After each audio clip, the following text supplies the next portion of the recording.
Hello everyone, welcome to Pikeville History Moments, where we talk about the history and heritage of Pikeville, Kentucky and the surrounding area.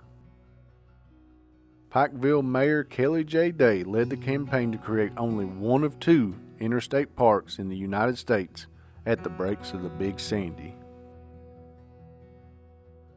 Mayor Day was born in Carson, Kentucky, about 40 miles away from Pikeville in Letcher County. He opened the Kentucky Wholesale Company in Pikeville in 1915 and over the years became a highly influential businessman across the state. He began using those connections to popularize the idea of creating a national park around the breaks as early as 1926. The Breaks Canyon runs through the northern end of Pine Mountain for approximately 5 miles. It follows a meandering path that was carved through the mountain by the Russell Fork of the Big Sandy River over millions of years. The canyon's nearly vertical cliffs reach heights up to 1,000 feet, and it is the largest canyon east of the Mississippi River, which is how it earned its title, the Grand Canyon of the South, or the Grand Canyon with clothes on. Local residents have appreciated the rugged beauty and peaceful grandeur of the breaks for generations. Daniel Boone is credited with its discovery in 1767, though it's certain that Native Americans would have been the first to pass through the area. Boone is also credited with naming the canyon the Breaks.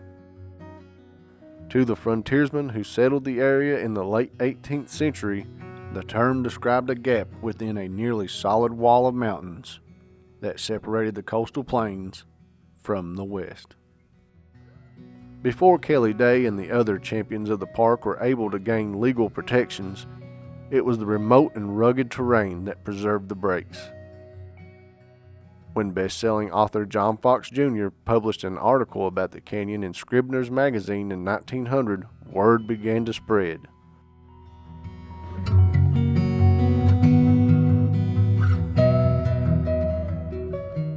The article gained national attention, and Day later said that it inspired him to spend 3 days on horseback to see the canyon for himself just 4 years later.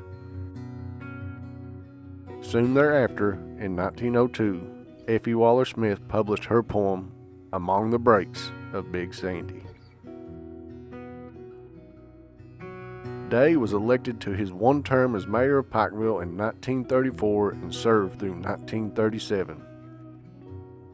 In March of that year, the Breaks Reserve and Reforestation Association was formed in Pikeville. Lee Long with the Clinchfield Coal Company was the first president. Looking back, his selection may have been strategic on Day's part. Day was elected the vice president. Dr. O.W. Thompson, an officer and a Pikeville resident, was also the chairman of the Kentucky Fish and Game Commission and introduced a plan to reintroduce deer into the proposed area. The group's first plan was to create a wildlife reserve of over 60,000 acres, nearly split even between Kentucky and Virginia. In late 1937, Day led a group of business leaders from both sides of the border to Washington, D.C. There, they proposed a national park of over 130,000 acres. The plan would have included a modern highway, similar to the Blue Ridge Parkway, along the top of Pine Mountain, running from Pound Gap to the Breaks. It was received favorably, but this version of the project depended on the acquisition of a large amount of land, and the project stalled. Soon thereafter, World War II erupted, and plans for the Breaks fell to the wayside as the country focused on the war effort. 12 years later, the project began moving again, but the focus had shifted on the lack of access. In 1949, Kentucky Governor Earl Clements had made the trip to Elkhorn City to gauge the potential for a park. The only way for a vehicle to reach what is now the Breaks Interstate Park from Elkhorn City was on drivable trails, Some called them roads, but they were pretty much just goat paths by today's standards. These roads hugged the cliffs and made for a difficult journey during the best of times. The plan was to take the governor as far into the area as possible by jeep, then walk to get a better view. Unfortunately, it rained the night before, making the roads muddy and nearly impassable. The governor was there though, so Day and the others decided to push on. The mountain men had experience on these types of narrow roads, but even they must have been nervous in those conditions. The governor's jeep became stuck multiple times, and Kelley Day himself helped push the jeep back on the road. They crept along the muddy roads with their tires near the edge of the cliffs and a drop of hundreds of feet to the river below. There's little doubt that the governor was nervous too. Fear can be a powerful motivator, and it's reported that he said, "If I live to get out of here, I'll build you people a road."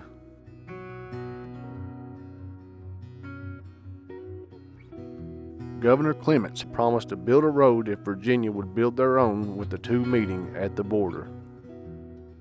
Reporter Joe Creason, a champion of the project, reported that Virginia would not commit the funding. In November of 1949, Day spent 3 days in Virginia's capital meeting with Governor William M. Tuck. When Day returned, he announced that Tuck had promised to aid Kentucky in establishing a national park and would construct the new highway. Governor Clements specifically credited Kelley Day with convincing Virginia to build the road. The road construction finished quickly, and a large gathering was held in June of 1951 to celebrate the opening of the new modern road that passed within a few hundred yards of the pinnacle of the canyon. The governors of both states and other dignitaries traveled on a passenger train from Hayside, Virginia, through the canyon and on to Elkhorn City. There they were met with a crowd of 10,000 to 12,000 people, perhaps 7 or 8 times the town's population. Talk of a national park seemed to die after 1952.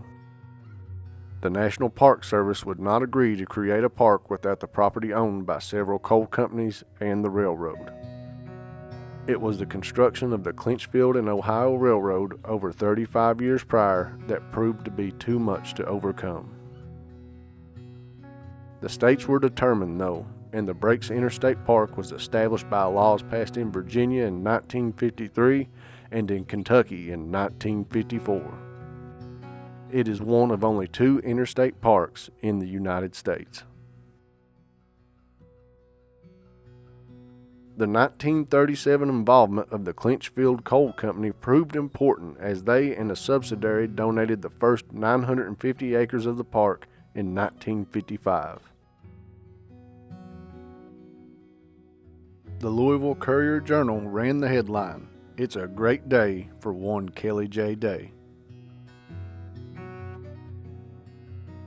50 years after he first set eyes on the Breaks Canyon, with over 20 of those years being spent working diligently to establish it as a park, Kelley Day could now look out over the geological phenomenon, knowing it would be protected for future generations to experience, the same as he had.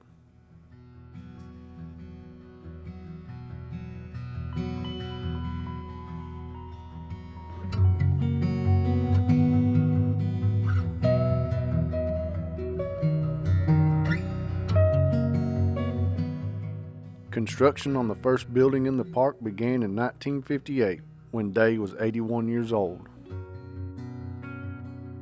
He spent the remaining 5 years of his life working on improving and expanding the park. I'm sure Mr. Day would be proud of the fact that hundreds of thousands of visitors each year now have the opportunity to take in the vast and protected landscapes of the Breaks Interstate Park.